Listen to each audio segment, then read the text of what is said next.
Hello Sagittarius, Sun, Moon Rising, and Venus signs. Kamusta kayo? Sana po'y nasa mabuti kayong kalagayan. Welcome back po sa Star Tarot. At kung bago kayo dito, welcome din po kayo. Please subscribe, like, share my videos, and leave me a comment po kung naka-resonate kayo. Thank you. So, first card ninyo, The Sacred Flow of Yes. Wow. So, baka meron kayong pagsasabihan ng yes. Maaaring you're going to agree with someone dito and you are going to approve, 'di ba? Kung ano man ito. So you're going to say yes to someone. Possible din na ang iba sa inyo baka kayo yung makakatanggap ng yes na answer, no? Sa kung sino man. So that's good. That's positive. What do you really want? Ayan. So parang tinatanong kayo ngayon ng universe. Ano ba talaga Sagittarius ang gusto mo? Okay, kasi baka paiba-iba ang gusto mo. Baka ngayon, iba yung pinagdadasal mo. Kahapon, iba din naman yung pinagdasal mo. Nung isang araw, iba din naman yung pinagdasal mo. So baka, eto na, nalilito na sa'yo si God. 'Di ba? Ano talaga ang gusto mo, Sagittarius? So, maaaring ito yung right time, no? Para pagmuni-munihan ninyo, pag-isipan ninyo, what do you really want in life? Para naman, kasi kung maganda rin, no, na ma-figure out mo, masiguro mo sa sarili mo kung ano ba talaga ang gusto mo so that alam mo kung ano yung gagawin mo. 'Di ba? How you are going to start, where you are going to start, and what you are going to start. 'Di ba? Ano ang dapat na gagawin mo, anong uunahin mo. 'Di ba? Kasi kung hindi mo rin alam, kung scattered ang isip mo, you're here and there, ngayon naisip mo, itong gusto ko. Tapos maya-maya, iba na naman ang naisip mo, iba na naman ang gusto mo. 'Di ba? So, parang magiging ano ka na niyan, here and there, kumbaga ang isip mo. So, you can't focus on just one thing. So, yung parang ano ka, hindi ka makakapag ano, hindi, ang tawag dito, hindi ka makakapag-focus kung ano talaga muna ang kailangan mong gawin. 'Di ba? Kasi hindi naman po pwedeng 5 ang goal mo. 'Di ba, na sabay-sabay mong pagtutuunan ng pansin. You really need to choose one at a time para na mabilis mong mapagtagumpayan 'yan, then you can move on to the next, 'di ba?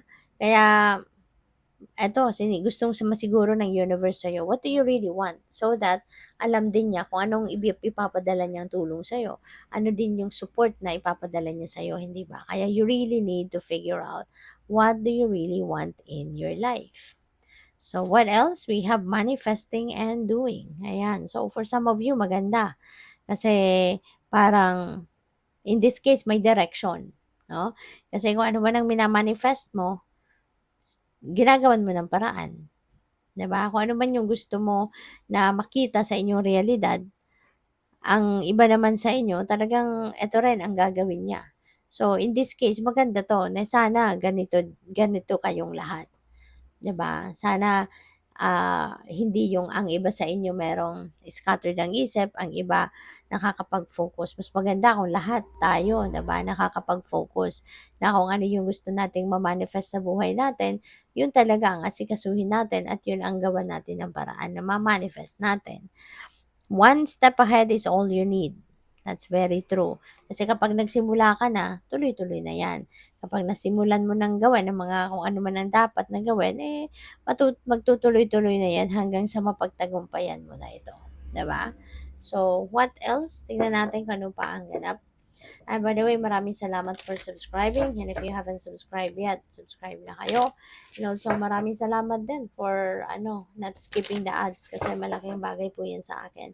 Also, please click the join button sa baba ng video kung gusto po ninyo na mag-join sa membership. Okay? Thank you po. So, we have marriage. You are attracting emotional fulfillment and unconditional love. Ayan. So, baka ang iba sa inyo dito magpapakasal na. No? Maybe engaged na kayo for quite some time and ngayon, no, finally matutuloy na ang inyong pagpapakasal. So congrats. We have unicorn, success, hope, freedom, healing, and magic are all available to you if you just believe. All right? So kailangan natin na magtagumpay. or pag-isipan natin kung paano tayo magtatagumpay, 'di ba?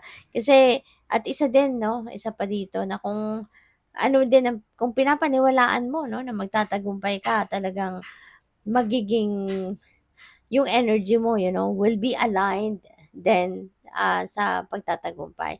At kaya gagawin mo din, no? Para maiisip mo din kung anong pwede mong gawin para nga mapagtagumpayan mo kung ano man yung, kunyari, sa trabaho. If you believe talaga, 'di ba, na magsasucceed ka sa ginagawa mo sa trabaho, your energies will eventually be aligned, 'di ba, with your belief. Kaya magagawa mo yung mga bagay na makakatulong para talaga na mapagtagumpayan mo yung ginagawa mo sa trabaho, 'di ba? So yun yun.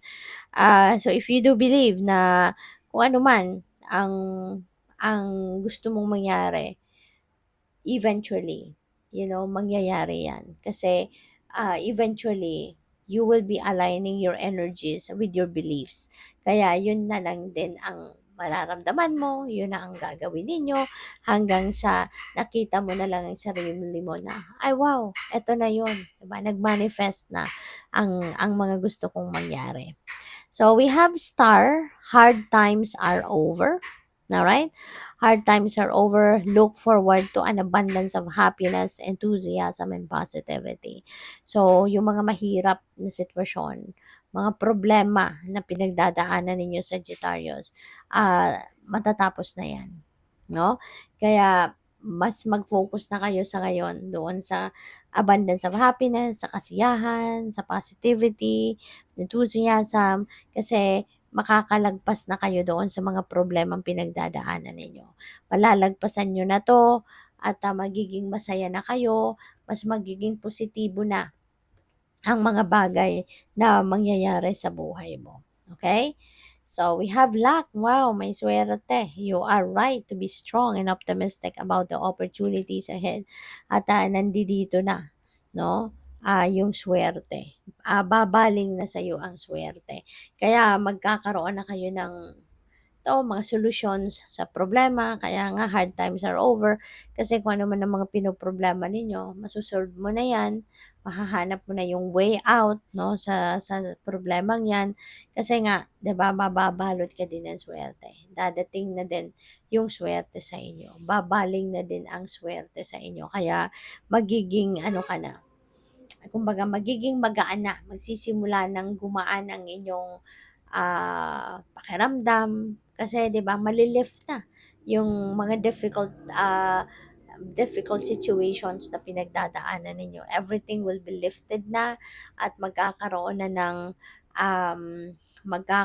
ng, ang tawag dito, magkakaroon na ng mas positibong kaganapan, no, sa buhay ninyo around this time. Kumbaga tatama na din ang mga sitwasyon, no? Things are going to fall into its right places. Kaya masosolve mo na ang mga problema. So, good luck sa'yo. Thank you for watching Love and Light. Namaste.